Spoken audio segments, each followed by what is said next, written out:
Muy buenas noches, ¿cómo están? Mi nombre es Jaujirita Quillari, del elenco Pasión Tunantera Perú. ¿Qué tal? ¿Cómo están todos ustedes? ¿De qué parte del Perú eres? Pampay, Huanta, Ayacucho, Perú. ¿Cómo empezó tu carrera musical, hermosa? Bueno, nosotros empezamos bailando tunantada y de ahí ya incursionamos en lo que es el canto. ¿Cuánto tiempo de trayectoria ya tienes? Tenemos 5 años de trayectoria bailando y cantando, 3 años aproximadamente. ¿Qué géneros encontramos dentro de tu repertorio? Bueno, como somos una agrupación, somos hermanas. Mi hermana canta tunantada, yo canto lo que es sureñas, canto lo que son guainitos así de arpa. En ese es mi repertorio. Hoy día venía de tunantera para apoyar a mi hermana, la cicaína pícara, que va a cantar tunantada y yo voy a bailar, porque nuestro elenco es eso. Nosotros representamos lo que es la tunantada de Jauja en nuestros shows. Cuéntanos, ¿de dónde heredaste la vena artística?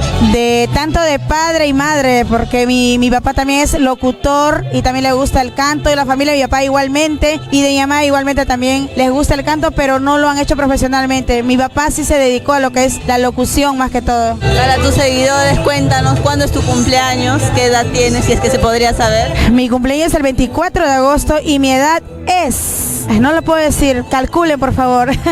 ¿Qué signo eres, guapa? Virgo. Número de contratos y redes sociales, por favor. Número de contratos 947-726-908. Hacemos un show variado con la temática tunantada o diferentes partes del Perú, ya sea Santiago, Guaylas, Negritos, lo que usted desee. Y nos encuentran, ¿no?, con el elenco Pasión Tunantera Perú. Un saludo muy especial para Bellas de Folclor, con mucho cariño de tu amiga, la Jaujirita Quillari. Besote, mis amigos, y éxitos. Gracias.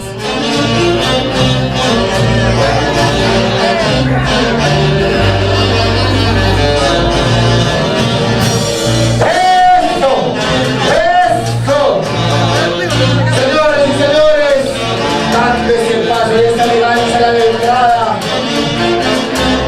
en este mundo del arte.